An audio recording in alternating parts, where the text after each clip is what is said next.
Kwekwe, bonjour, hola, good day from Tiohtià:ke, otherwise known as Montreal by its French colonial name, occupied indigenous territory here on Turtle Island. Let's begin by taking a moment wherever you're joining us from today to acknowledge the indigenous titles to the land you may be living upon and reflect how we might support the struggle for decolonization in tangible ways, not just as a tokenistic acknowledgement at the beginning of our meetings.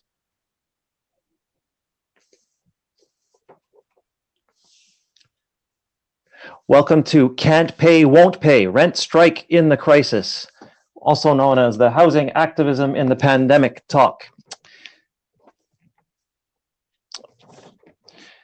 I want to start by sending out a shout out of solidarity to all those who are putting their lives in danger in the care industry during this Weltkrize.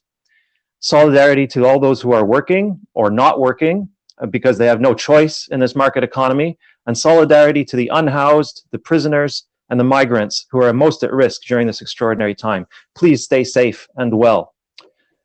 Thank you all for joining us today. My name's Clara Swan. I work with Black Rose Books in Montreal. I'll be facilitating today's discussion. None of this would be possible without the help of our partners. Thank you to Pluto Press, Submedia, and It's Going Down. Many thanks, many thanks. None of this would have been possible either without the help of my colleague Nathan McDonald, who has tirelessly organized this event, and numerous other volunteers who have taken part as well to make this live stream possible. Thank you. And of course, thank you all for tuning in today. Please share this feed with your friends and your networks. This video will be available on YouTube at the very same link that you're watching now. A reminder that we have ebooks available from Black Rose Books for as much as 50% off, as well as pay what you can pricing. You can take the opportunity also at that time to help us out during these extraordinary times at payhip.com/blackrosebooks. If you have comments or questions during today's talk, I invite you to use the chat of the live stream window on YouTube, and you can put your questions and comments there. They'll be relayed over to me in order to then pose the questions to our participants. If you have any trouble with your live stream today, consider lowering your video quality on your device or slowing the playback speed in the YouTube controls gear icon in the bottom right of your video. So we have a number of people joining us today from different places. We have in Ottawa, we have a number of folks. So we have Sam, Sloan, and Lily from the Keep Your Rent campaign. And we have Josh Hawley, who is also working with them. In Los Angeles, we'll be hearing from B, Yaya, Swift, and Jasmine, talking about their work with the Reclaiming Our Homes movement and the Food Not Rent movement as well.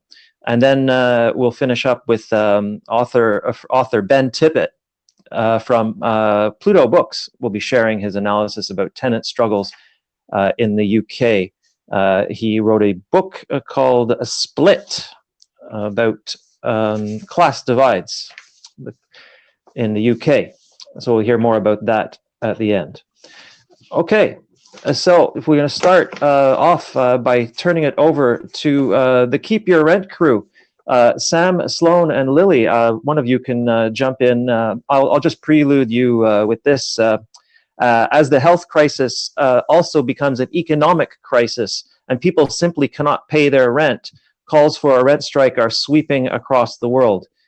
Could you please introduce yourselves and tell us more about the Keep Your Rent movement in Ottawa? How did it start, and what has the organizing been like? Who wants to start? Sam or Lily or Sloan? Sure, I can I can start. My name is Sam Hirsch. I live in Ottawa, along with Lily, Sloan, and Josh. It started in around March 15th was around when everything started closing down in Ottawa and in Canada and throughout the world, really. And some folks had started a Facebook group, and that's how it started, just with a couple of people, and then it sort of built from there. I think a lot of folks have commented from across Canada that everyone regards Ottawa as a sort of like sleepy government town, where no activism really takes place. So it's been kind of nice to sort of be in this environment where we've been able to sort of mount a sort of cohesive-ish movement, I suppose. But yeah, I know, and we've had a lot of different organizing tactics that we've been using. Because it's been difficult to organize, obviously, as probably the folks from LA will mention as well, that it's been tough to organize in these circumstances where, you can't go outside, you can't, physically speak to people, although there's some things that you can do outside, like put up posters, which is something that we've been doing. And I think Josh brought some copies of the posters that we've got, which has been made by an artist, a really great artist in Toronto. That's been a really great way to get in touch with folks. But other than that, what I've sort of been focused on in my, I suppose, role is trying to utilize social media to the best we can. Obviously, there are a lot of limitations to that. But we've engaged a lot of people that way, and also through the group, and our Facebook group or whatever has surpassed over 1,500 or 1,200 people, rather, almost 1,300 people. And I think there's a lot of challenges in terms of moving that online group to work on the ground. Obviously, we're trying to do our best, but we're folks in Toronto are doing a really good job as well, I think, getting people together and building in neighborhood committees. But the circumstances around the pandemic create some unique challenges. I think that Lily or Sloan can speak to that as well. I guess I can talk about, so Sam mentioned that we've been putting up posters. Sorry, could you introduce yourself? Oh, I'm Lily. Also with Keep Your Rent Ottawa. So we've been posting posters up around Ottawa, and on the posters we have a phone number, and it's a Fungo phone number, so it's not anyone's personal phone number. And multiple people can use the number to call while I receive the incoming calls. We've had a mixed bag of phone calls coming in. There's definitely some people who have been very interested, who wants to get in contact with their neighbors, who wants to help organize. But there are also calls from like landlords who just want to yell at us, and calls for people who, for some reason, mistake us for their landlords and ask us how to pay rent, which I always have to explain that we recommend not paying rent and we are not affiliated with their landlord.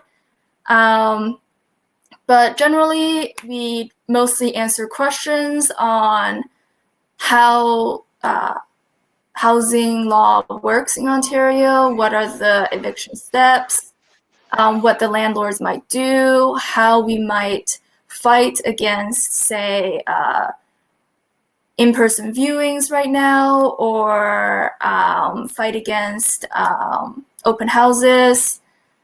We had people call us about their landlords trying to host open houses, trying to evict them, and we have organized a few phone zaps and stuff to get them not to, and they have been fairly effective. So yeah, I get yelled at by quite a few landlords, but I also feel like we're spreading a lot of good information and getting a lot of people to understand that they don't have to pay their rent.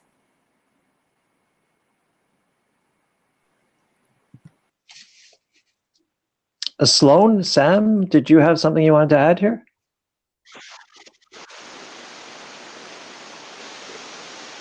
I wanted to let Sloan speak, but I'm not sure if their feed is working. But I can speak more to sort of what we've been doing then, if Sloan is not able to answer. But yeah, I know exactly what Lily was saying. We're getting quite a bit of pushback from landlords who are obviously nervous about tenants not paying rent. We've, as Lily has mentioned, we've been doing the phone zaps. and sort of spooking some of the landlords. We've had some small victories in that way, where there was one tenant whose landlord was trying to evict them. And I think the main point behind this is that we supply a lot of tenants with the knowledge that they need to be able to, hold their own, because I think a lot of landlords will use exploit the fact that a lot of tenants don't have a lot of knowledge of, in Ontario it's called the Residential Tenancies Act, to try and evict them or do other things, because a lot of tenants don't know that when they get a notice, it's called in Ontario an N4 notice, it doesn't mean that they have to, leave their apartment and be evicted.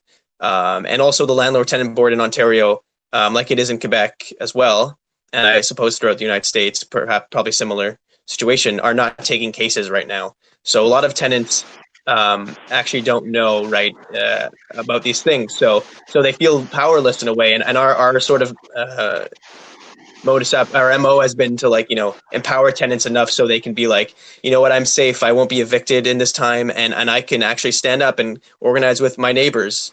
So it's been challenging at times, as I've said, but it's also been rewarding in the sense where we've gotten those small wins and landlords have backed down. There are also in Ottawa now a couple of landlords, namely Morguard, and also I think Fleming Property Management or other property management companies that are asking tenants to disclose if they have the virus or not, if they have COVID-19 or not, to the landlords. And there's these huge breaches of privacy, the way landlords are treating tenants. And we're trying to stop that too, and inform tenants and be like, you don't have to give this information to your landlord, because a lot of tenants will just willingly give it to these landlords. So that's what we've been trying to do in that sense. Obviously, a good number of tenants in the city have been organizing sort of by themselves, and that isn't as successful. Obviously, we know from experience, folks who are more experienced than like Josh and other people in our movement in Ottawa who have more experience, that organizing collectively is really the strongest way to fight back, because you have more leverage. But in general, we've gotten some media coverage through press releases. We've also been doing some phone calls as well. We have a contact form. People are entering their contacts, and we're making sure, sending out mass text messages through Call Hub. And it's been great too. There have been some people that have donated money to us through like a mutual aid sort of thing. So there's lots of people coming together. So we've gotten some support from unions as well, some union locals, and some organizations like Overdose Prevention Ottawa and Climate Justice Ottawa, because I think that's important too, to recognize the intersection sort of all these movements, the climate crisis, and the opioid crisis, and that none of this was okay before, and there's always been a housing crisis, and to address those, we need to address all the underlying causes. I'm not sure if Sloan or Lily want to speak to that.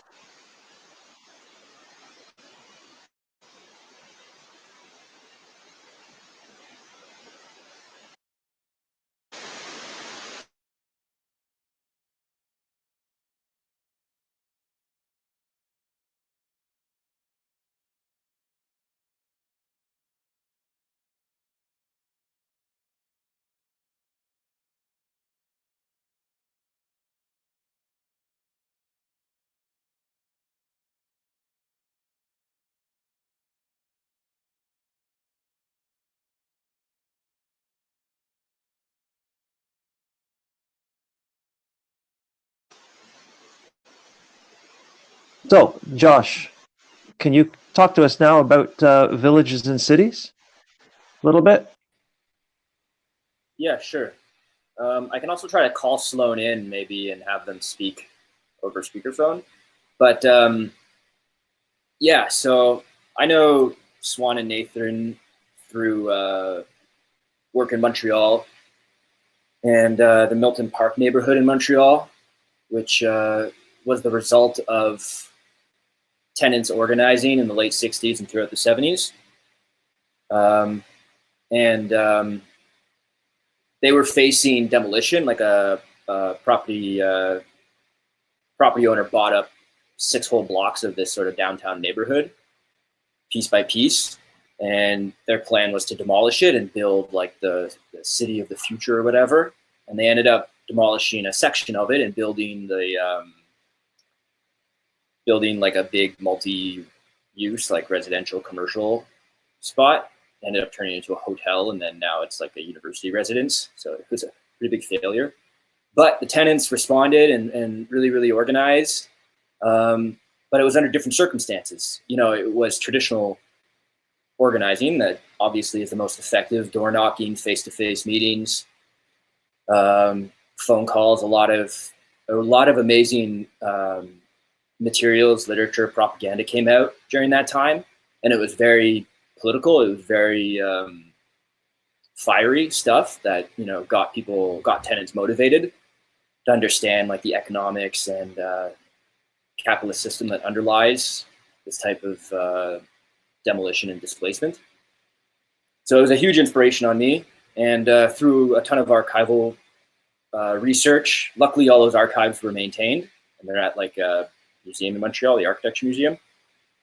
And then through people in Milton Park, connecting with them and hearing their stories, going through the archives, and this book that came out of it through Black Rose Books was an attempt to get that material out to the public.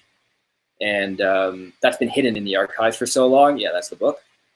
To republish it and to understand that history can be on our side if we know it, if we know that history, if that history is made public, and we can use that to further our causes and to know the possibilities of victories. Because I feel like the working class doesn't know, and having, you know, from my experience and discussions with others in Toronto as well, with Parkdale Organize and the Keep Your Rent group that came out of that, like the working class doesn't even know what victory feels like anymore. We don't know what a win tastes like. It's very hard. It's very rare. We don't know what the possibilities are, because that education, I feel, has been lost for a while, and it's still there, like intrinsically within our class. So yeah, just getting that out there, spreading that word, and knowing that we have the capability to organize and to put pressure and to build our power, but it has to be done together, and it has to be politically relevant, and has to be a radical approach. And that's what we're trying to do in Ottawa, and in my neighborhood of Herongate, when we were fighting mass demolitions back in 2018, which was where they were the big landlord, a $10 billion asset management company out of Toronto. Their plan was to demolish 150 townhouses that accounted for almost 600 people, primarily Black and brown people, and it was a real horrible situation. And we did mobilize, and we put a lot of pressure. We ended up losing, and the houses were demolished. But we're just gearing up for the next round because Timber Creek wants to demolish a ton of other houses. So there's a ton of battles going on in Ottawa right now, of course, like there are everywhere. Well, thanks for that, Josh. Is Sloan on the line now? I guess Sloan is having some difficulty getting their live feed going. Sloan, are you there? Yeah, it's working now. I just switched devices. Hi. Ah, there you are. I'll give you a moment to add something if you'd like. Yeah, I mean, in terms of tools we've been using, Josh and I have also done some flyering of individual buildings, and we take specific precautions to, you know, keep people safe while we're flyering ourselves and others, which is really important. But I would say that sometimes, you know, we flyer and we have our contact information on it, and sometimes only, you know, one person from that building calls, but that one person can also be someone who is able to organize tenant coalitions in their building.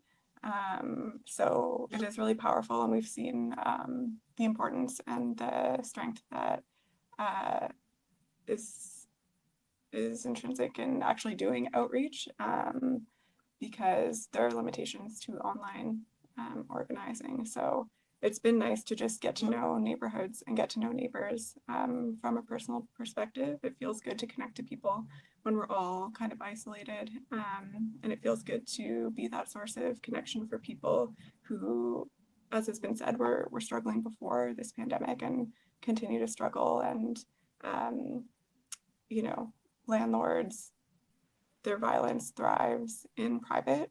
And so when we get contact with people and we're able to publicize that violence, we can really snuff it out. So yeah, that's been effective, just connecting with people. Thank you, Sloan. Thank you. Thank you, everyone from Ottawa. We're going to pass on now to Los Angeles. And who would like to start? We're going to. We've over here. We're super inspired by this reclaiming our homes action of a few weeks ago. We were very excited when we heard about it, and it spurred much of this organizing around today's live stream. There were publicly owned homes that had been sitting vacant for years, and you folks, among many others, opened them up to allow unhoused tenants to move in, to live safely and to quarantine amid this health crisis. Would you mind introducing yourselves and tell us a bit more about this Reclaiming Our Homes movement, and tell us what happened and what you learned from the experience? So who would like to start over there in LA?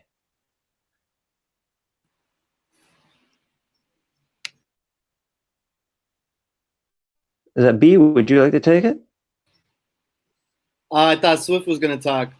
Is Swift going to talk? Is Swift there? Can you hear me? There we go. Oh, okay. So just yeah, introduce so yourself. Yeah. yeah, Swift Hawke Defend Northeast LA.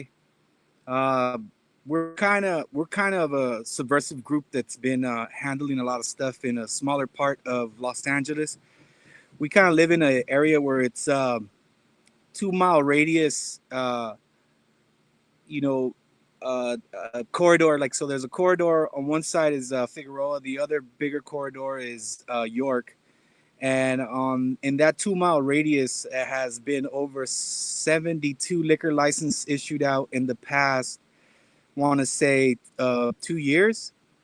So we're oversaturated. So a lot of the community stood up against the liquor licenses because that is also a vehicle for gentrification in our area, right? And displacement. So that's how we were kind of birthed. And like, then we have more of that type of tactics where we go weed pasting, we call attention to the issues, and we're kind of like in your face. So we're kind of already, our organization's kind of already built that way, right? So we got a call from some folks in the east side that were organizing around the Caltrans homes. And so they already had been organizing for a while, but they kind of needed a security group and kind of a intel group. It's kind of like what we do, you know, we kind of like look up certain individuals that are, you know, part of gentrification and are kind of like, you know, we do like flow charts on people, you know, like this is the head honcho, this is the main mobster that's, you know, allowing this to continue or facilitating this displacement in our neighborhood. So that's kind of how we work. So we were called on to do that job, and we came in and organized around, I think probably like 2 weeks or 3, probably less. And we got a couple groups together and we took 13 homes in one day. And we facilitated people having homes and getting off the street. I think B has a little bit more history and content. I'm kind of more of the tactics guy. So just putting it out there, you know. B is has a little bit more content to this, so I'll let him take over. Thanks, Swift. Well, maybe we can go revisit the tactics at the end of today's talk, because that's something that's very interesting and could be applied across many different jurisdictions. B, are you there then? Yeah. So yeah, I mean, just briefly. So Caltrans is state, you know, the State Department of Transportation, basically. And they were pushing to connect these two freeways in LA starting in the 60s. They bought up 500 homes in what was actually a very diverse neighborhood. Black folks, Latinx folks, white folks, and bought up these 500 homes and between the 60s and the 80s. And but that obviously destroyed, contributes to the destruction of the social fabric in that community. People lost their homes. They started renting out some of those homes. They became a very awful slumlord, raising rents, becoming negligent with the maintenance, and illegally evicting folks. And many of those homes, 200 to 300, sat vacant. So one quick thing. The reason why they bought those homes up was because they were trying to connect a freeway corridor. I think that's the only thing that you kind of missed, B. So they were trying to connect the 210 to the 710, which is historically the 210 is a little bit more of a affluent area. And so I guess they were facilitating for a lot of people that were living in the affluent areas to be able to work in, whatever part of the city of Los Angeles. Sorry. So yeah, no problem. So these homes were sitting vacant, and some folks that worked with the Moms for Housing efforts in Oakland, where they were squatting in a house. They basically targeted those vacant publicly owned homes as a good opportunity for folks facing housing insecurity and unhoused folks to take over them. And and then when COVID hit, we had to shelter in place and quarantine, and this was an issue about well-being, and this moral argument had to be pushed to the forefront to basically tell the leadership, which has been failing us for decades, these homes are sitting vacant while people go unhoused and people need shelter. So they took it into their own hands and didn't wait for elected officials. So I don't know, Yaya, do you want to speak on anything or? Sure. Yeah. All right. Let's see. We said we were going to go back to the tactics a little bit. I think we could talk about how this was definitely not easy. It didn't come easily to us. It wasn't something that we'd done before. We knew how to do. So, I mean, going forward, we can definitely kind of reflect and go back and see all the ways that we messed up or we could do things differently.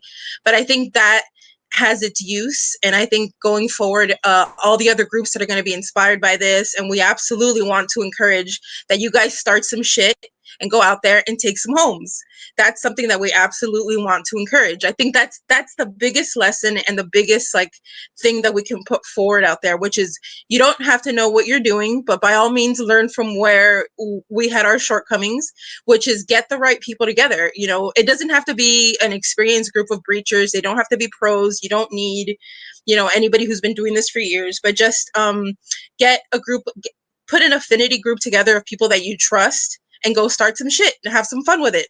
I mean, ultimately, that's pretty much what it's all about. Is we're here to defend our hood. We're here to to represent the most vulnerable, the most disenfranchised folks. But I mean, ultimately, these groups are made up of regular folks. They're made up of you and I. So, I mean, that's pretty much the biggest lesson that I took from it, which is, wow, look at what regular folks can accomplish. Look at how much shit we started in a really short period of time, not knowing what the hell we were doing. So it just, it's getting your, your artists together, getting your handyman together, get somebody who knows how to paint, get somebody who knows plumbing, get somebody who knows, who has a friend with the Department of Water and Power. That's all it is. It's learning how to pool your resources and getting people together who want to start some shit. That's all. That's my 2 cents on this one.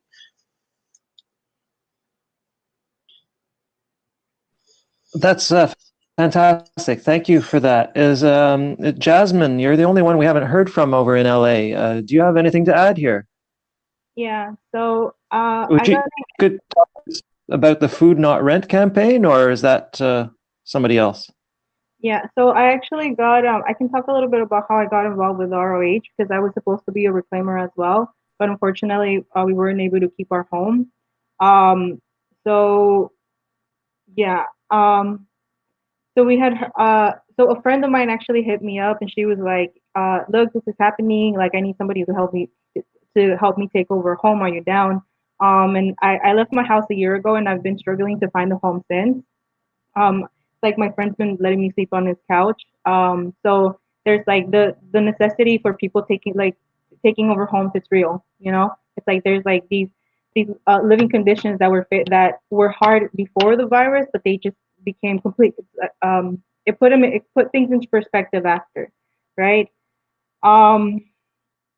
Yes. So we lost the house, but we're still active in the Reclaim Our Homes movement by being part of ground support, which is like helping the reclaimers with daily things that they need, but also taking on like the role of like helping outreach to build that community that is most definitely needed when taking over homes, right? Because how are they going to keep the homes? Well, the community has to support. So like that, so that movement it's also rooted, right? And then in the outreach, we started connecting the struggles to the tenant strike, because it is about housing justice. So not only are there vacant homes where people could be housed, but right now people are also facing the necessity whether to choose between food or rent, right? So we're bluntly telling them, choose food, because if you don't need, like, how the hell are you going to survive, right? So yes, that's the next steps that we're taking. So that's what I have for now. That's great. Thank you so much, Jasmine. Apparently, there are no comments or questions coming in the live stream. So please, if you're watching, if you're tuning in, we would appreciate your implication in this as well. This is supposed to be interactive. Let's make it so. Next, we're going to turn over to the other side of the pond, over in UK. We have Ben Tippett, who is a UK-based educator activist. He's the author of Split, Class Divides Uncovered, and that's from Pluto Press, brand new release, April 2020. Welcome, Ben. Are you there? Ben, I'm not hearing you.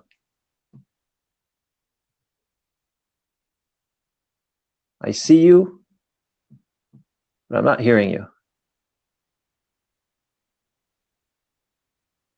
It was working before your microphone. Sorry, no, nothing. I could hear you. Oh, you could hear Ben, yeah?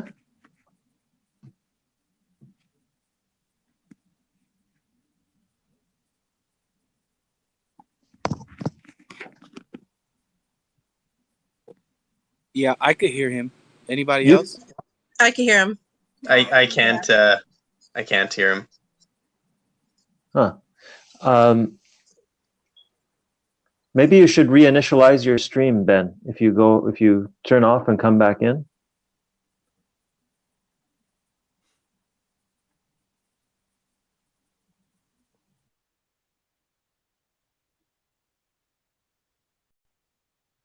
Hello, can you hear me now?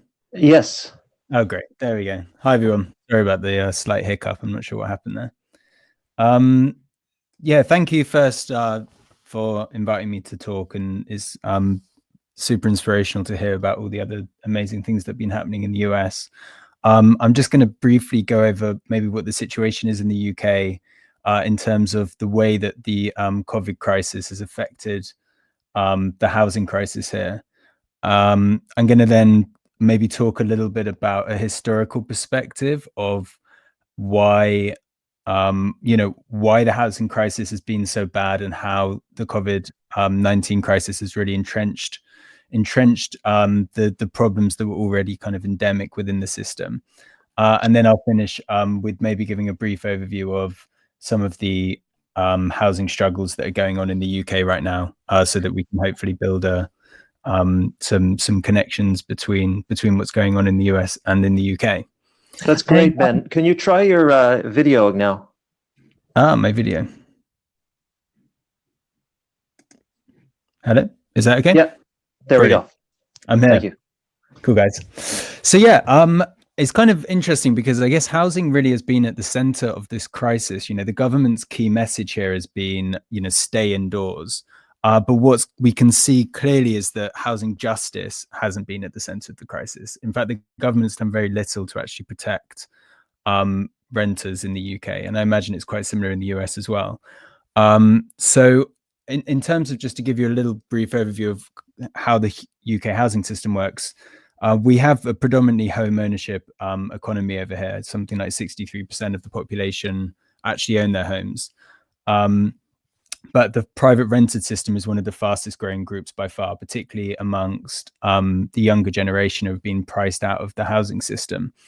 And what we're seeing is that just a huge number of these private renters have had such an extensive income shock that they're basically unable to pay. It looks like they're unable to pay their rent. There was research from a charity here called Shelter that said that 1 in 5 private renters are likely to lose their job over the next 3 months and therefore fall into rent arrears. Interestingly, when we got some statistics on it at the beginning of April, landlords have actually only received less than half of what they are actually owed across the whole of the UK. So what we're seeing is just that there's just a huge amount of people just simply aren't paying their rents because they can't pay. But what's interesting is that there's no legislation really to protect renters around this. So there's no rental holidays. The first thing that the government did actually in response to the crisis was to implement a mortgage holiday. So if you have a mortgage, you don't have to pay your payments throughout this crisis. But if you're a renter, you do have to pay. And, it's done on an ad hoc basis. And because of that, what we're seeing is a huge number of people in the private rental sector who are being evicted and forced out onto the streets. The second kind of main issue, I guess, that's kind of maybe a particular issue in London where I'm based is the issue of overcrowding.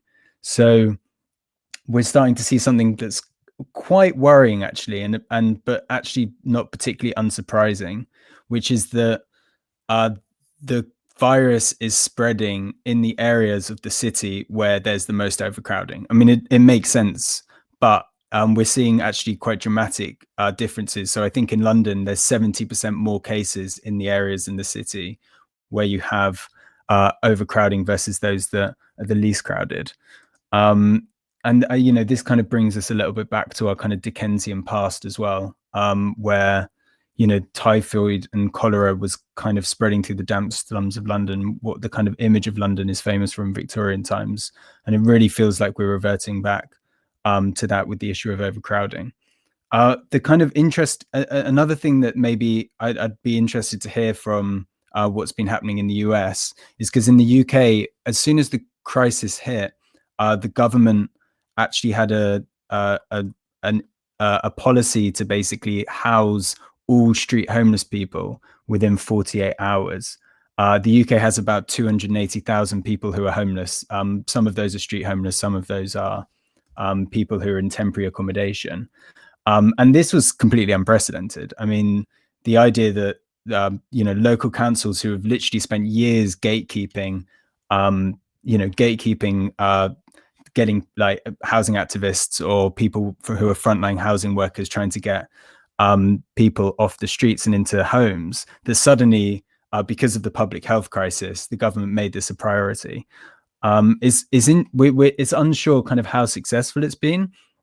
The government claims that 90% of those, they've managed to house 90% of the people who were sleeping rough across the country, which is a huge number if that's true. But what we are seeing, I mean, yeah, exactly. Like if it's true, obviously, what we're seeing is the fact that actually, if you go down the street in London at night, you do still see many people sleeping rough.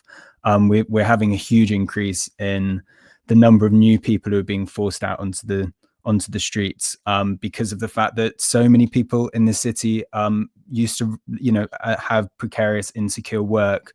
They're in a private rented accommodation where most of their wages are going to pay for their landlord's income. And as soon as this crisis struck, they lost their jobs. They don't have any savings, and people who are now being dubbed the hospitality homeless, like chefs, waiters, cleaners.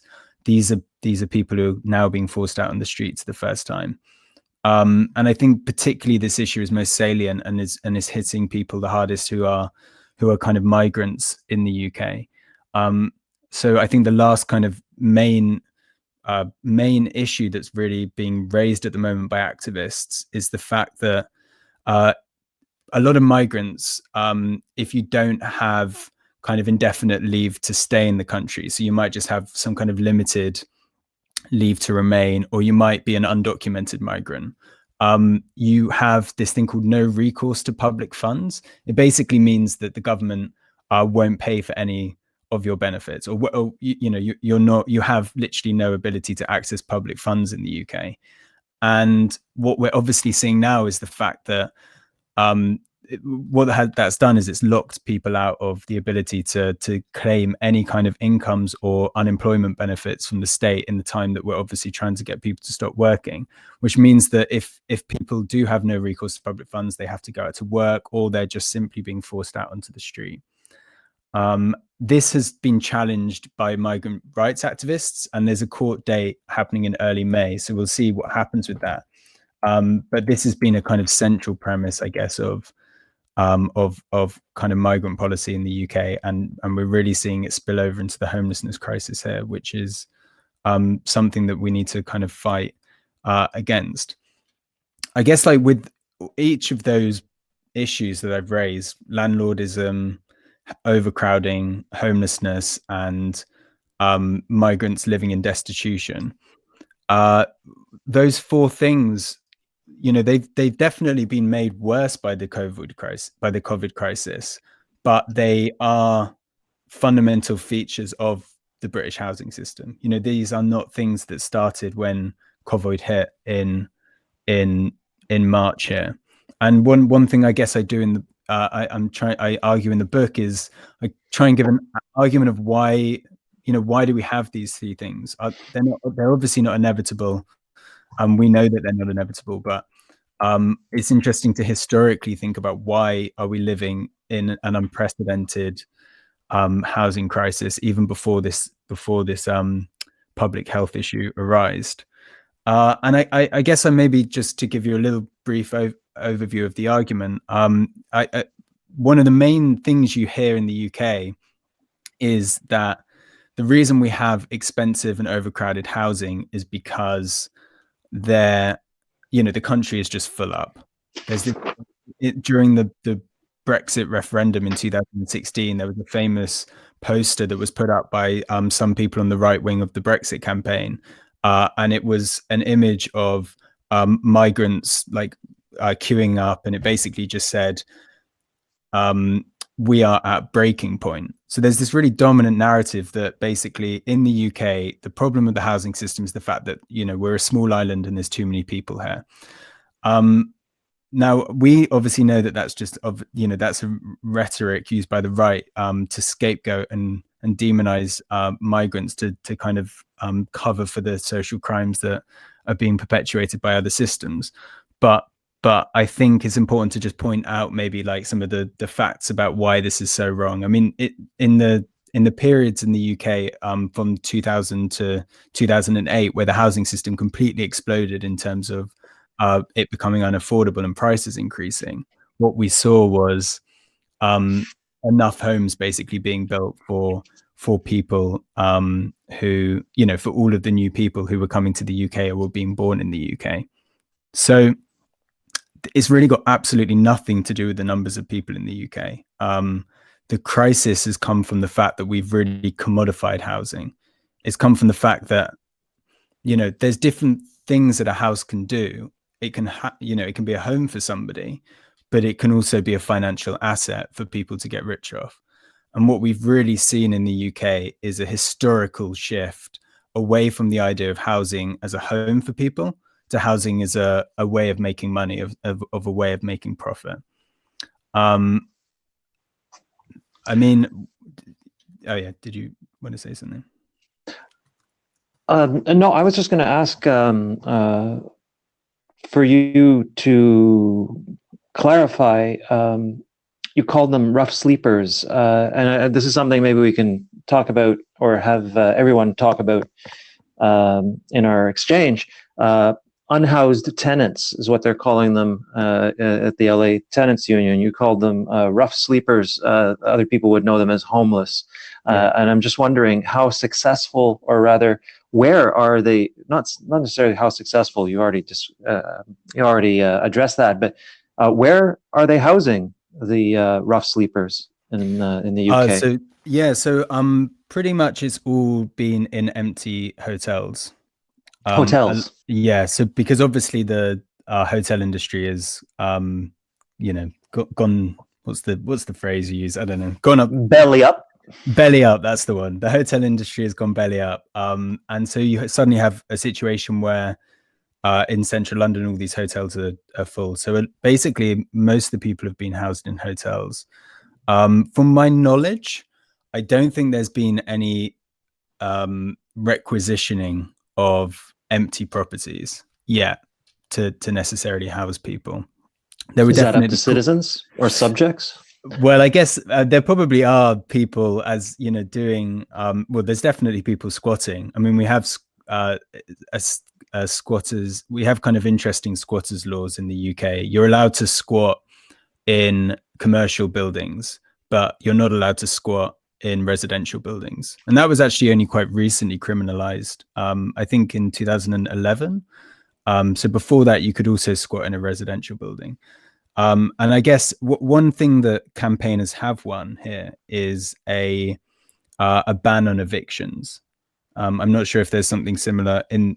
I've had a look in the US, and it seemed like it depended on necessarily the city or state that you were in. But there's been a 3-month ban on evictions in the UK. So obviously,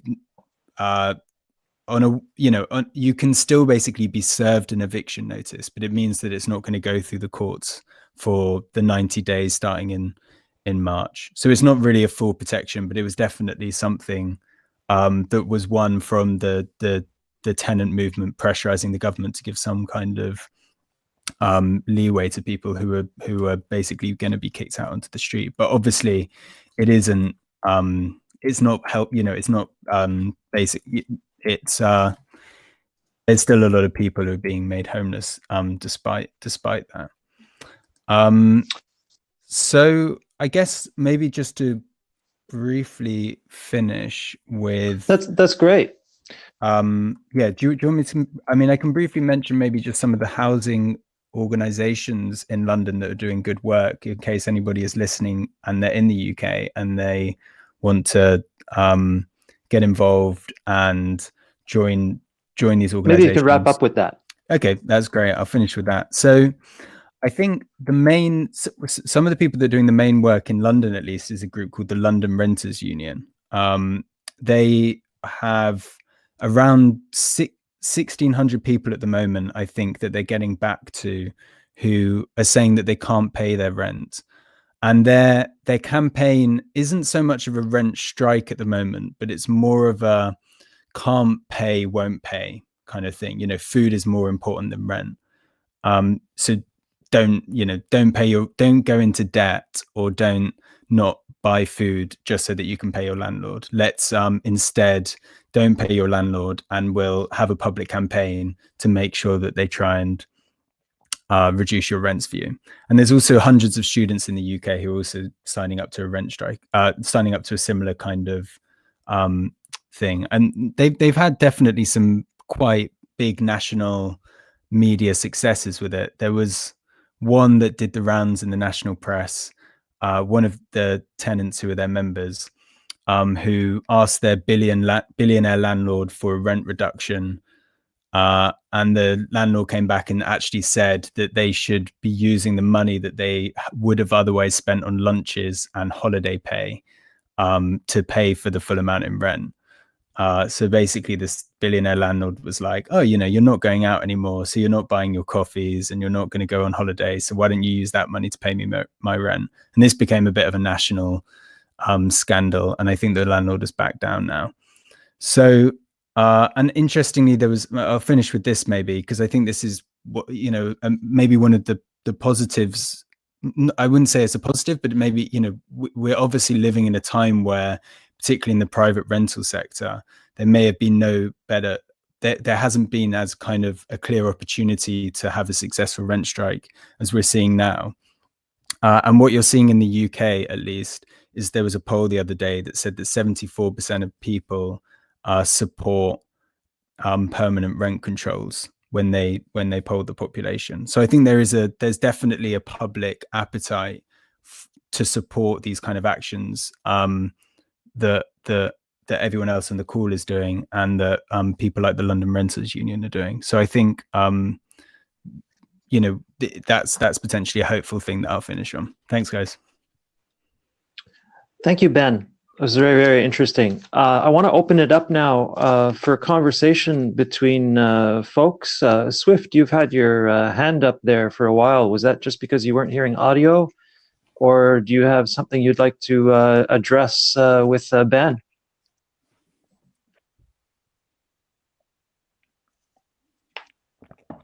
Yeah, just the audio. Sorry about that. I couldn't. No worries.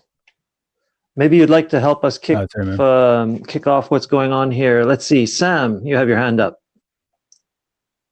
You want to join in? Yeah, I suppose I just wanted to thanks all for you know, giving me your perspective. Is really inspiring. Like you know, other folks were saying before, I was really inspired by the Reclaiming Your Homes movement when I saw it online.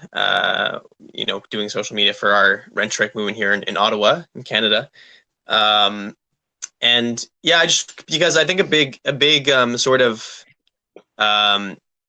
debate amongst organizers in our movement in Ottawa, it's been quite controversial, is in terms of like going outside and doing organizing that way, as opposed to doing like really distant, like putting up posters or making phone calls or emailing or social media or anything like that. I just want to know, because obviously like your work requires you to go, for the folks that are reclaiming your homes, requires you obviously to go outside and be in contact sort of with folks. So I just wanted to know in terms of like because I think what we've been seeing here in Ottawa is there's obviously a limit to the social media activism, the online activism, stuff like that. And that I've been seeing from things going on in the United States, that being out there on the street in person, whatnot, like is a lot more beneficial, and a lot creates a lot more momentum and energy. So I just wanted to know what your sort of strategies were, if one of the folks from Reclaiming Your Homes or from the LA Tenants Union can speak to that in terms of going out and being at a safe distance while still sort of being you know, really effective in your organizing in that way. Jasmine, it appears you have an answer for this. Yeah, so it's actually really been a challenge to get to see how it is that we're doing outreach, and even while being out and helping with like the overseeing of the houses. There's like safety measures that have been put into regulation, kind of like don't be a big group. You know, if you're gonna be outside a home, like if you can do it inside your car, that's good. Like I don't have a car, I'm on foot, so it's usually like not in big groups, keep your distance, wear a mask, you know. But for outreaching, we're doing groups of 3.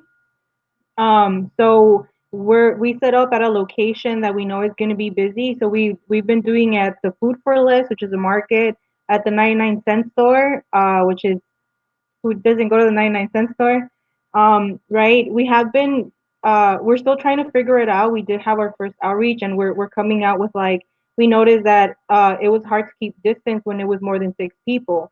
So kind of just like working around that. And also we thought it was really helpful to actually give masks out, because then you're letting people know that it's like, not only do we care about you, like we're keeping the distance because it's like, it's a safety measure, but we also care about you, you know, and like essentially that's also what we're letting people know. We are having like a little bit of difficulty because some people, they're just kind of like how do we engage them more? We do notice some people are a little more hesitant, but to approach us. But realistically, it's just kind of like do small groups, maintain distance, make sure you're wearing like the safety stuff, but yeah, that contact is gonna have to happen at some point. So we just with safety measures, because not talking to people isn't also like it's not something viable. That's great, Jasmine. I have a bit of a speakers list going here. B first, and then Swift afterwards. Oh yeah, can you hear me? B, can you hear us?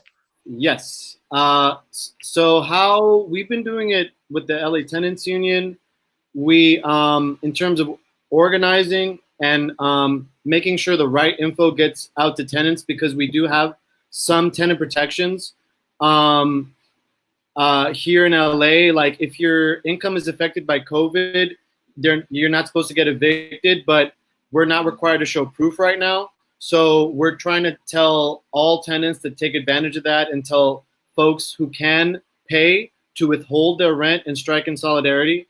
And so we're posting up flyers with our weekly Zoom meeting info. We're posting up flyers with a dedicated outreach email and number to hit up for any questions regarding your landlord, because there's a lot of questions right now, and the city does a fucking awful job of letting its tenants know how they can be protected from eviction, because landlords are harassing tenants to a really awful degree. We have an outreach event this Thursday, and we're basically doing really big signs with simple know your rights info. And then what the other thing we've been doing are car rallies and car protests. So we'll pick a spot. Sometimes they're outside of council members' residences. We'll wake them up at 6 a.m. But on this Thursday, we're actually doing a caravan throughout our neighborhood, and to basically, and we're targeting tenants. Our audience is tenants, to let them know to stay in your homes. You're protected from eviction. You don't have to show anyone proof. Your landlord can't do shit. Stand up to your landlord and organize with your tenants, because LA Tenants Union's whole thing is we don't really provide services, but we try to provide organizing tools and empower people to and embolden people to stay in their homes and stand up to the landlords. Yeah, Swifty. Yep, Swift. Yeah, so in general with all of this, you're gonna run into all these scare tactics. I'm a germaphobe by nature. Like, I have disinfected in my car. I clean down my I clean everything. I'm constantly doing that. I think just proper precautions that you should be taking when you go out of your house anywhere to go get food or whatever you need, is the same thing applied to when you're going to what our actions look like now. When we first kicked it off with the reclaimers, this was very early on in the COVID crisis. It was still uncertain what were the numbers gonna affect us and how those projected numbers hadn't really, you know, really reached us like how they are now, right? It was a month ago or two, or yeah, it was some time ago. And so we were kind of just playing it by ear, but we were still taking our precautions. You know, we had groups that if they had contact with each other, and you know, probably, you know, a girlfriend or someone, they would ride in the same car. You know, I frequent certain friends that I always hang out with. We would probably ride in the same car. So those are just little precautions that we took tactfully, right? Naturally, you should be taking all types of precautions because we don't know what's going on right now, right? So, but it shouldn't limit you, or I guess it will limit you from organizing, but it shouldn't stop you from organizing, right? Because I think we're in a time right now that it's almost like our time to actually push back, because the majority of the population is experiencing what a marginalized group of people have felt throughout, I could say, history, or this time, you know, that we're going through.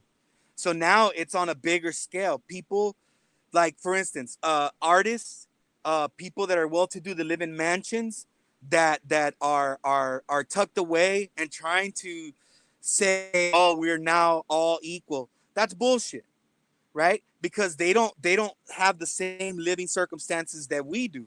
You know, like, uh there's moms or there's parents that have, you know, 5 kids, 4 kids in a single apartment, and they have to now bear the brunt of not being able to send their kids to school, not be able to. So it's not the same as the quote unquote folks that are well to do.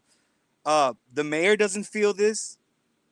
He could crocodile tears on TV all he wants. He's not feeling this. He's very well protected in his bubble. And so this is our time as organizers all over the world to organize and hit back, because all the working folks, all the blue collar folks that normally probably would disagree with you or have some issue, and that's still gonna be a problem. But now I guess our audience, I could say, grew. People are more aware and in tune to what our plight is, and to what we're going through. Hi. and I say that with you know, with humility, you know, like, I'm not trying to prescribe something in your area and what you should be doing.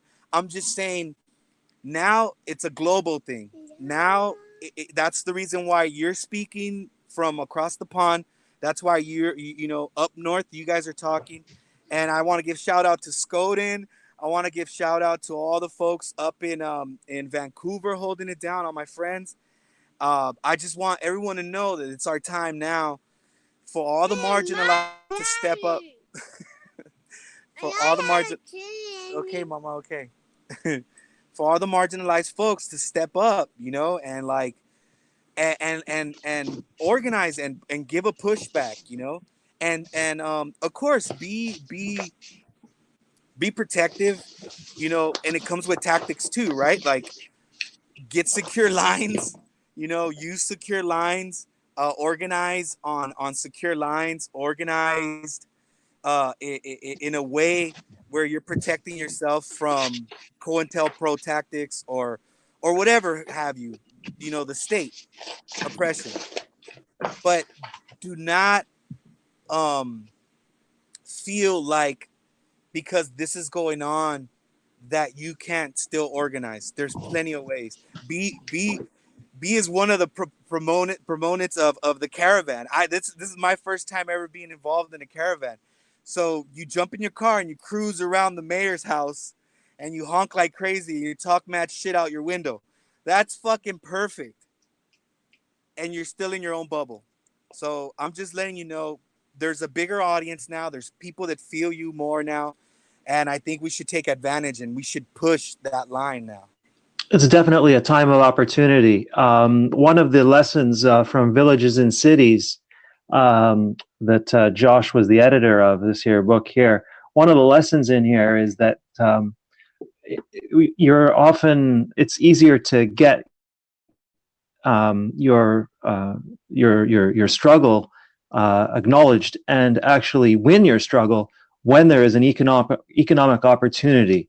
And right now, the ruling classes are weak, and their plans of doing economic activity that would impinge on the rights of housing or homeless people are just not viable economically right now. So it's a great opportunity for us to actually move in and to gain some more things. We have a couple of other people on the speaking list right now. Yaya wanted to weigh in as well, and then Sam wanted to come back in. Yeah, I'll be brief. I just wanted to kind of echo what Swift and B and Jasmine were talking about and bring it full circle and really drive the point home that there is no substitute for boots on the ground. That is a tried and true thing. There is no substitute for face-to-face direct action. Social media can only go so far. You can only inspire people from behind the screen so far. People want to see you out in your neighborhood. They want to see faces and people that they recognize. This is extremely powerful. It's extremely useful and necessary, even in times like this of a pandemic emergency, where there's issues of social distancing and, different types of concerns like that. Those things can be addressed. They can be exercised in a manner that still allows you to be out in your neighborhood and be visible and, make people comfortable, make people feel some solidarity. And I mean, I think we've been doing a pretty decent job with that. We've run different campaigns in our communities and surrounding communities, like with street vendor outreach, different things. We've worked with Cal State LA students in the social justice department. So, I mean, we've shown firsthand and demonstrated to these students the power and the necessity of boots on the ground. There's nothing like direct action. So, I mean, do what you got to do, but make that happen. That's what I recommend. Here, here. Sam and then Sloan. Yeah, no, thanks for that, for sure. I agree with all of you. I think that there's no substitute for having boots on the ground. I think that goes without saying. And I like the idea of having the sort of board with the legal rights on that. I think that's something that we could adopt in Ottawa here too. But and also to speak to Swift's point about, I think we're living in a time now where folks are sort of realizing the collective power that they all have. I mean, just from an anecdotal point, not necessarily tenant related, but my friend who worked at a cafe, and all of his coworkers and himself decided not to go in, and the bosses couldn't do anything about it. They wanted to force him to come in, but they were like, no, we're not coming in, and they had to acquiesce in the end. So I think folks are starting to realize that there's that sort of that landlord tenant relationship, or that boss employee relationship is more of an artificial, sort of superficial relationship where there's actually more of us than there are of them, and when we stand and come together, that we actually have more leverage than they do. And then also just to speak to the point about driving around the mayor's house too, I like that idea too. And I just before I move on, because I don't think we gave a lot of context about. We spoke about sort of what we're doing, but not a lot of context about what happened in Ottawa before. And I think, we're in a city here in Ottawa. A lot of people from across the country think that it's a sort of a city where nothing happens, and it's a boring city full of government workers. But, our mayor took half his campaign donations from developers. The chair of the urban planning committee here in Ottawa took over 90% of her donations from developers. And Josh was involved with the Haringey Tenant Coalition. That was one of the biggest mass evictions in Canada. A lot of immigrants, a lot of racialized folks. So, a lot of, for lack of a better word, a lot of shit goes down in this city. And it's like that in a lot of other cities. And I think that we can't, and, I'm involved in a lot of electoral politics too, but I think at a certain point, and I agree with, everyone that at a certain point, obviously electoral politics doesn't cut it, and we need to move to direct action. And I think a lot of people, not only myself, but a lot of people in this country where renters have been left out. There's no relief for renters. Even the benefit that we got was mostly a landlord bailout. Folks are realizing that you can't always rely on the government, to get things done, and you need to take matters into your own hands. And that's sort of what we've been trying to do with the Keep Your Rent movement. So. Thanks. Sloan is up next, and then Swift. Sloan? Yeah, just quickly to Yaya's point about outreach with people, agreed, and it's important to consider people's concerns and consider vulnerable people's concerns about the virus, but also talking to people about risk existing on a spectrum, not a vacuum, right? So what is the risk to tenants if we don't reach these people who are experiencing harassment from their landlords, who are experiencing the threat of eviction? So remembering that risk is complicated and we're doing necessary work. Fantastic. Swift, you had a response? Yeah, so I just wanted to touch on a couple things about being tactful about how you do. I understand there is a concern, and when we sat in some of these meetings before it became the pandemic that it is in our city, there was a lot of folks that were very concerned in that room, like, can you not stand so close to me? Can you do this, do that? And we sufficed all of that. We said, yes, we will do exactly that. We will stand in a circle this much apart. We met in a quote unquote gym, a jiu-jitsu gym. So we had disinfectant for mats. So we had it on hand. So I'm wiping everything down. You know what I'm saying? So naturally, you should be doing this anyway, right? Okay. With that said, this is a shot back at them. The point that we don't have medical testing for all the infected folks, right? Or folks that are probably walking around asymptomatic. Okay, all these issues that we're feeling and bottlenecking between us, we should be pushing it and shooting it back at them. All the folks access to these tests, right? They're saying when they first came out, they were 13 grand or something. It would cost you in LA. It would cost you to test stuff. Then it went down to 500. Then last number I got was $200 for a test. Okay, why are those things not readily available for the communities that are the most marginalized, the homeless folks, the black and brown folks that don't have the access to these medical facilities like white folks do, and well-to-do folks, so-called quote unquote, right? I am the type of person that I have the gift of gab, so somehow I'll get my hands on things, right? That's just what I do. I have 2 tests. I got 2 tests recently, and now I've made a connection with a guy that's in the field, where he's a biochemist, and he's in the field, and he was kind of teaching about what's happening, right? And how the first wave is really bad, but the second wave is the one that we should really fear.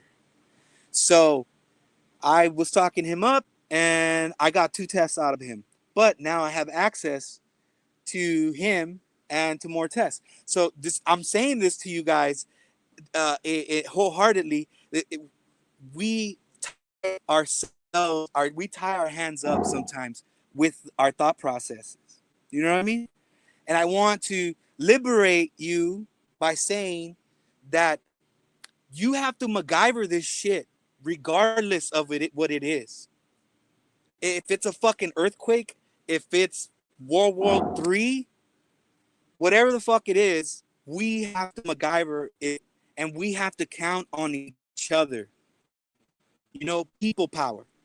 And I just want to send that message wholeheartedly to you guys. And that's why I'm personally on this webinar, is to just echo that to you, that we are at a time where we can take up, you know, space, and we can take up any fucking building out there that our people need.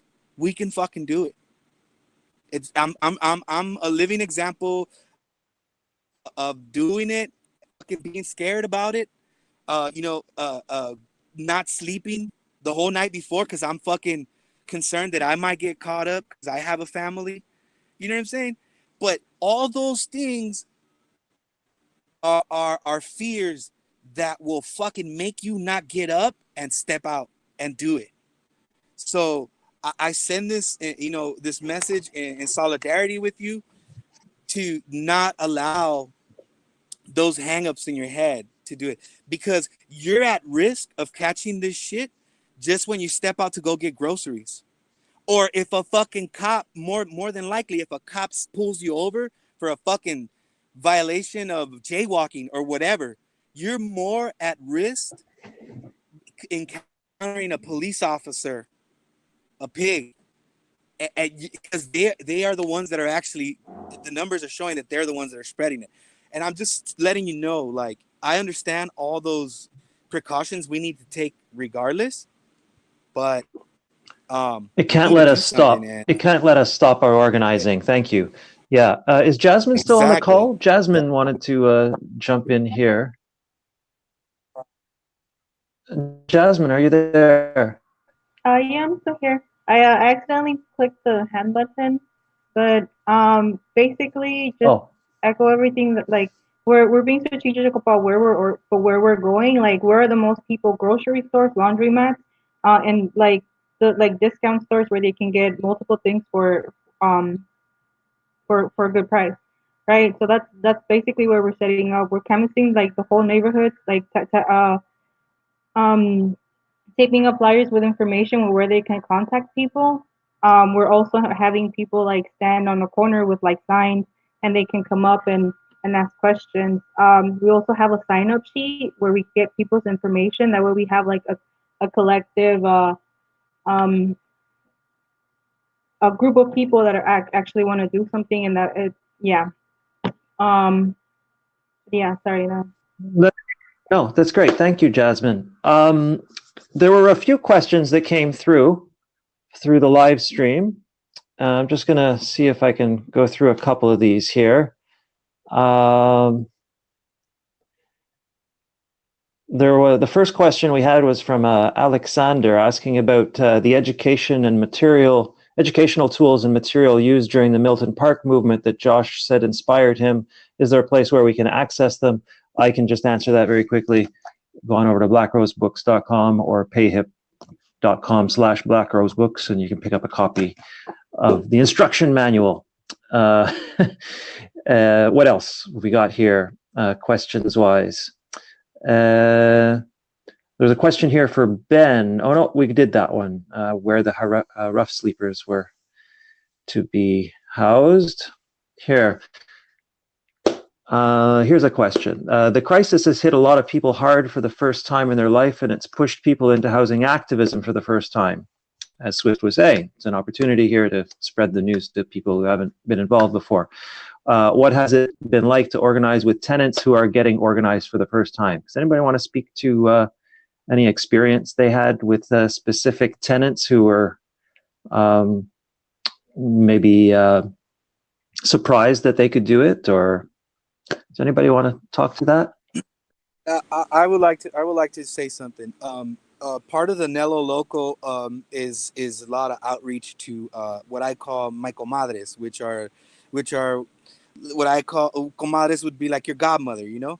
And so it's always been a thing where language justice in whatever areas that you are speaking the language, even if it's even if it's the local colloquial, of the area, right? Working class people's language. I've always been very secure in my Spanish and my Spanglish, and so for some reason it facilitates itself for me. I do have to say though that I have friends that they don't speak Spanish so well, and then they kind of like have a hard time with it. But basically, tenants are going through the struggle, right? They are feeling the pressure of the moment that they're going through. You are there to alleviate that pressure. So regardless if you're Spanish or there's a language, you know, barrier, the fact that you're there in solidarity and you're demonstrating that is already a huge step forward. It's already alleviating pressure off of them. It speaks You know what I'm saying? volumes. It speaks Exactly. volumes. Yeah. Maybe we can let Lily have a shot here. She wanted to say something to this question as well. Yeah, so I mean, I mostly talk to people who want to organize for the first time, because those are the people that mostly call the line. They kind of ask, like, what can I do?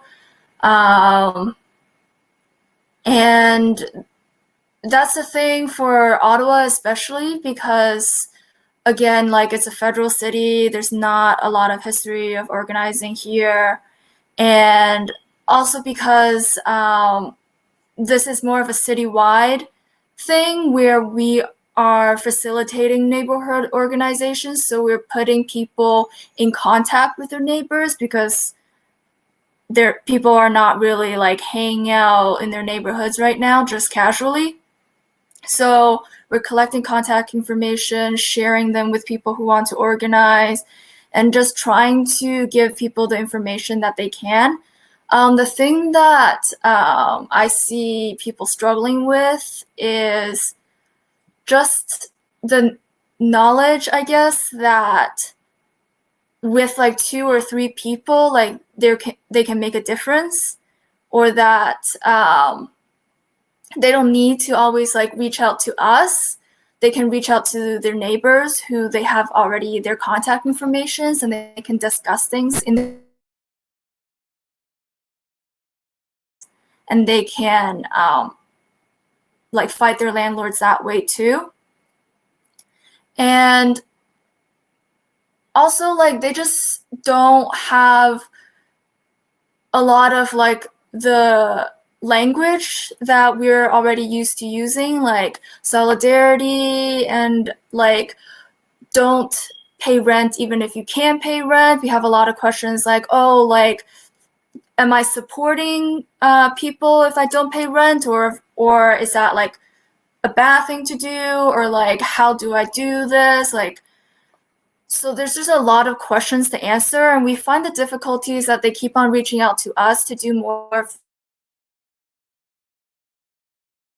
of, you know, like breaking off into neighborhood groups like we had in mind, but we all kind of live in different neighborhoods in Ottawa anyways, so we're kind of like taking charge of our own neighborhoods and trying to encourage other people to really get out there and believe that they can make a difference. That's great. Thank you so much.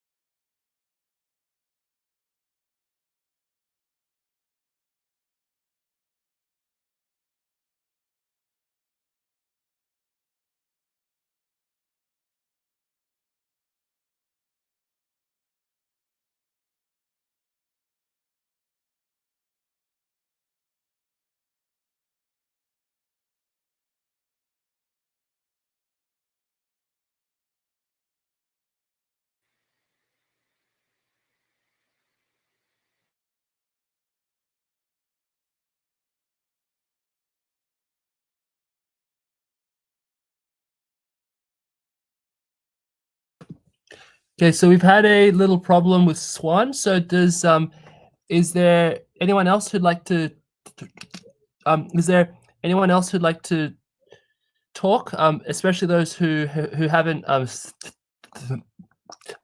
said much yet? I can read the next question if people want. Yeah. Can we see it? Can we see the question? Yeah. There we go. If you click the chat. Yeah, so the second question is May 1st is coming up. Groups like Cooperation Jackson have called for a general strike. It is also the second rent day during the crisis, and many people can't pay and don't have adequate tenant protections. How do you see May 1st coming?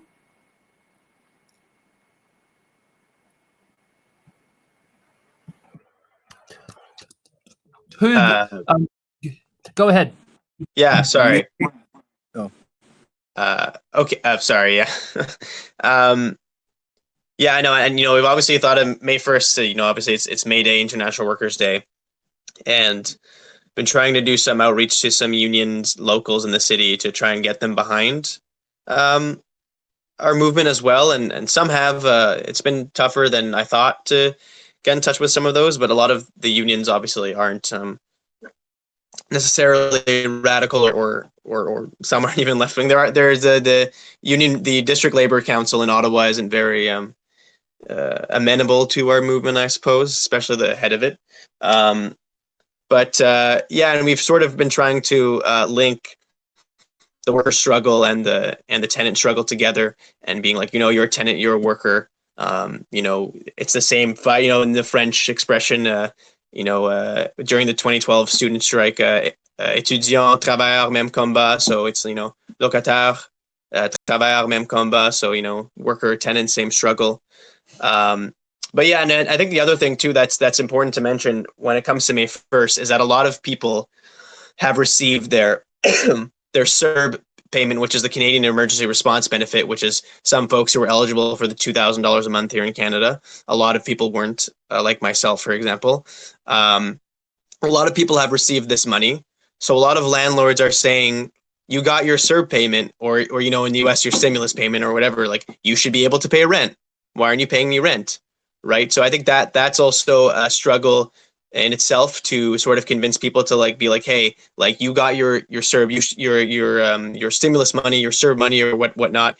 It's for you to keep. It's your money. It's not your landlord's money. And that's sort of what we've been trying to convince folks to do, because people feel bad. They're like, oh, I got this money from the government. I should use it to pay my rent.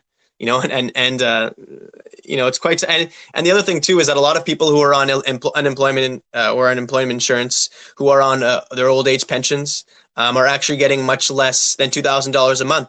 So older people and people on EI, people on like myself on Ontario Works, which is another employment benefit program, feel insulted because they're like, the government is saying that $2,000 a month is the base you need to live, but I'm getting less money on this other benefit. So, but yeah, that's another struggle. The landlords are definitely trying to make folks hand over their government money so that they can get paid.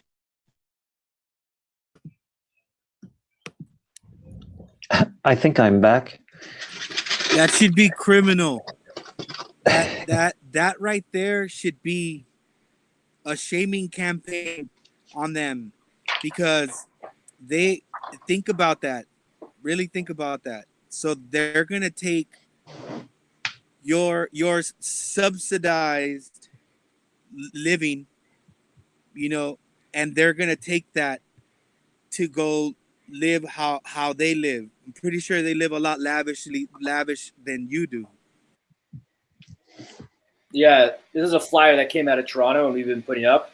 I don't know if it's backwards to you too. It's backwards to me looking at it. Anyway, it says CERB, which is the federal government benefit stimulus thing. And it says, for food, necessities, food, medicine, basic necessities, and then no for the landlord. Because it's not their money, it's our money, if you qualify. So we've been trying to get this message out to tenants, and there's a bit of a learning gap. Most people get it, of course.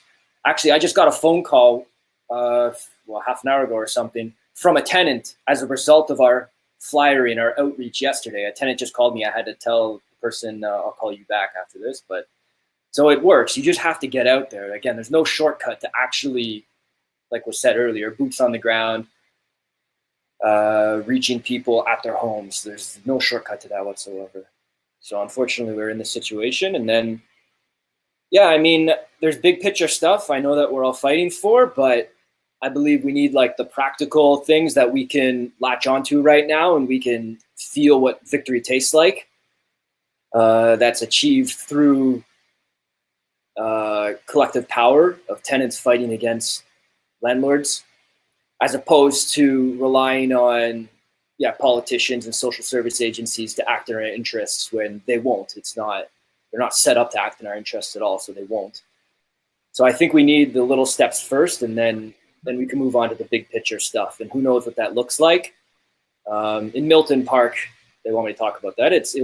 They formed housing co-ops, like a network of small housing co-ops, and I think they work more effectively. There's still their problems, but they work more effectively than other co-ops because they were founded on affinity, and they were founded on the principle of small scale and getting to know each other. So the co-ops are all small, around 15 units, maybe 20 units, something like that. The biggest one I think is 30. Can you expand on the lessons of community control that you learned about in Milton Park, like the organizing of the co-ops and the Swan? They collectively own their land as well. So it's a network of over a dozen housing co-ops that collectively own like 6 blocks of downtown Montreal, which is awesome in a lot of ways because they've managed to keep at bay the really damaging corporate interests that would otherwise have displaced all those people a long time ago. They've managed to keep rents very, very low, but it doesn't change the fact that they still collect rent and there are still evictions to maintain. So in terms of like finding a market solution to housing, I don't know if that exists. I don't believe it exists. I think we need to control the means of providing our own housing through however way we can do that in terms of extra legal avenues, not avenues through the market economy or through legal validation of policies. Okay, well, I think we're going to wrap up here. If anybody have any last words that they want to share? The stream we're having here, the Jitsi call that we're on, is sort of breaking down in some ways.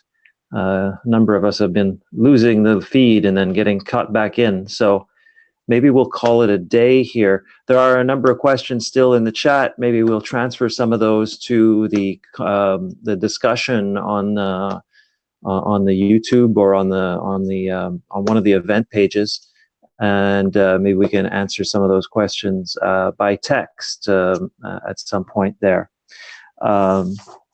Anybody else there who wants to have a final intervention? Okay, well, I want to thank everyone for joining us today, everyone who participated here and everybody who joined us on the live stream.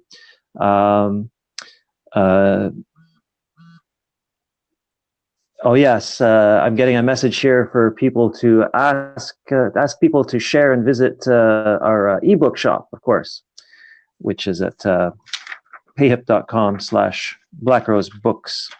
I want to say thank you then to everybody who took part today, everybody who joined us. Thank you again to our partners, Pluto Press, Submedia, and It's Going Down. And thank you again to Nathan for facilitating this. We're not facilitating the discussion itself, or for popping in at least, for organizing this whole thing. And yeah, stay safe, everyone. Be well, and solidarity with you all. Everybody want to open up your microphones and say so? Solidarity. Thank you. Solidarity. Solidarity, everyone. Russell. Cool. Yeah. Be well, everybody. Bye.